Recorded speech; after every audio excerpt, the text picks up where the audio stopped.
Il me revient de vous présenter ce que seront les réalisations de la Commission Aménagement, Transition écologique et Climat, à remercier bien évidemment les membres du GT dans leurs compétences et les élus de quartier qui sont toujours très directement concernés par les réalisations que nous avons à mener.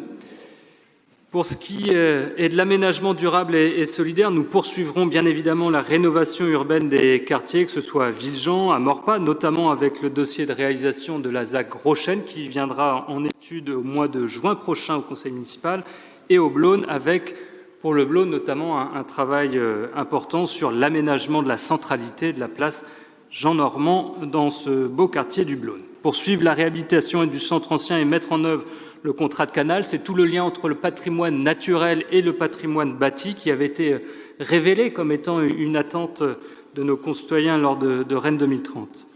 Finaliser et mettre en œuvre le référentiel aménagement bas carbone. Là, il s'agit en complément de la RE 2020 et de la réglementation énergétique 2020 qui est effective depuis le 1er janvier 2022, de pouvoir travailler à ce que nos opérations d'aménagement dans leur globalité soient aussi décarbonées que possible. Poursuivre les ZAC en cours, celle de Beauchardonnay, les démarrer pour ce qui est du Hauts-de-Sançay ou du Bois-Perrin, ou avancer sur celles qui sont dorénavant en cours de finalisation, et je pense à Borgard notamment sur sa partie Borgard-Quincé, sur lequel nous avons notamment à sortir un appel à manifestation d'intérêt sur la filière du bois, avec notamment une opération L'île au bois qui sortira et se verra construite à partir de cette année 2022. Engager ensuite les études sur le secteur de l'hôpital Sud, c'est un point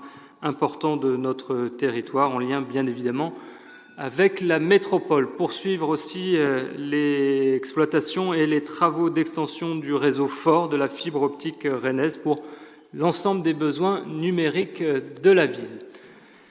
Mettre à disposition les infrastructures numériques de la ville auprès notamment des différents utilisateurs, administrations, opérateurs, entreprises et associations qui sont reliés à la fibre optique et à ces fourreaux de fibre optique. Vous avez mis un indicateur qui est un indicateur dont vous allez entendre parler de plus en plus dorénavant, qui est le ZAN, le zéro artificialisation nette. Vous savez que la loi climat et résilience nous fait une obligation d'être dans ce schéma-là d'aménagement à 2050. Ayez en tête qu'à l'échelle de la seule commune de Rennes, on est déjà dans cette échelle et dans cet objectif de zéro artificialisation nette, et qui cela nous amène à reconstruire essentiellement aujourd'hui la ville sur elle-même. Faire la ville avec les habitants, c'était un des objets, notamment de la charte construction et citoyenneté. Elle avait été signée par l'ensemble des partenaires en juillet 2021. Nous aurons à faire le bilan de cette première année de mise en œuvre avec l'ensemble des acteurs qui ont signé cette charte, et donc on fera ce bilan d'ici l'été. Poursuivre les ateliers relatifs au projet dans le diffus. On vous met Speedy Carglass, et plus précisément sur l'intersection boulevard de Metz et rue de Fougères, qu'il s'agit là d'avoir un atelier avec les habitants qui sont riverains de cette opération, et donc on aura une réunion de restitution dans les quelques semaines à venir. Poursuivre les forums urbains dans les quartiers, ça occupe quelques samedis matins pour les collègues qui m'accompagnent, et surtout les services que je souhaite remercier par leur présence, parce que c'est en lien direct aussi avec la population qu'on peut avoir ces temps de pédagogie, d'explicitation de ce qu'est le projet urbain, et c'est au plus près de nos quartiers qu'on peut pouvoir présenter ce qu'est un objectif important de notre mandat, que de pouvoir continuer à construire des logements tout en évitant l'étalement urbain de notre ville. Mettre en œuvre la charte de l'arbre, vous savez qu'elle a été signée très récemment, en même temps que la plantation des arbres de pleine terre sur notre place de la mairie, ce qui est un symbole de ce qu'est cette charte de l'arbre qui visera à planter 36 000 arbres sur notre mandat. Concernant le cadre de ville, poursuivre le réaménagement des petites places de centre-ville, livraison notamment de la première place qui est celle de la Parcheminerie, qui sera travaillé pour l'apaiser, pour permettre aussi le développement d'une végétalisation et permettre là un nouveau lieu de rendez-vous dans notre ville de Rennes. Poursuivre l'aménagement de la promenade des Portes Mordelaises, ce sera la phase 2 de ce qui a été inauguré samedi dernier en phase 1, à savoir le pont-levis avec les 2 tours du Châtelet. Là, il s'agira de travailler sur le jardin des remparts en contrebas qui mène vers le square Hyacinthe-Laurette et ensuite vers le Mail Mitterrand et le jardin de la Confluence. Il s'agira aussi de poursuivre le travail sur les prairies de Saint-Martin et finaliser cet aménagement des prairies Saint-Martin. Poursuivre les actions en faveur de la biodiversité. Je vous le disais, 36 000 arbres à planter sur le mandat. Poursuivre le déploiement des plans piétons et vélos en lien avec le travail de la métropole sur le réseau express vélo.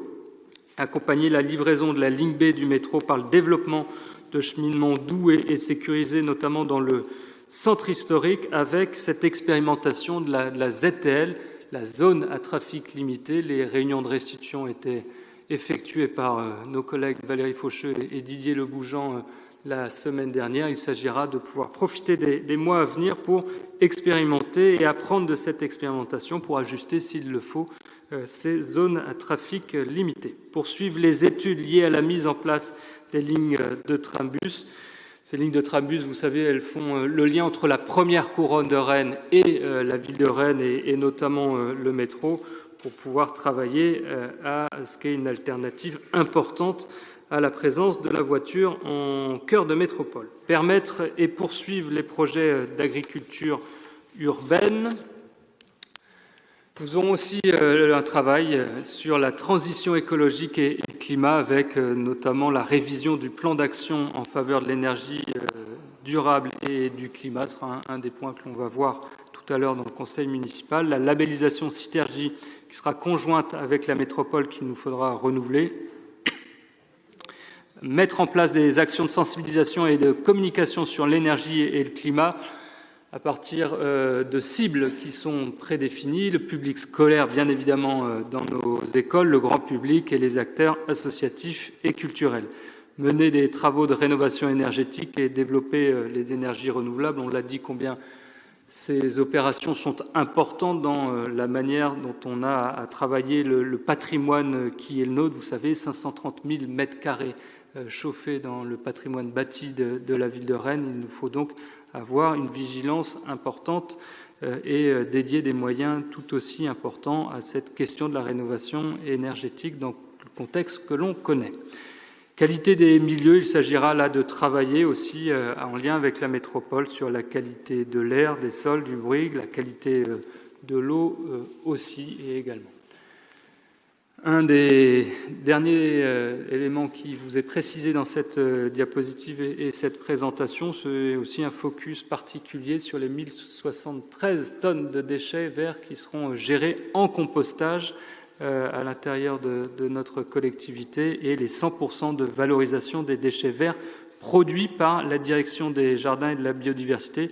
Ces focus font partie de l'ensemble de ces indicateurs sur la transition énergétiques qui sont présents dans le rapport budgétaire.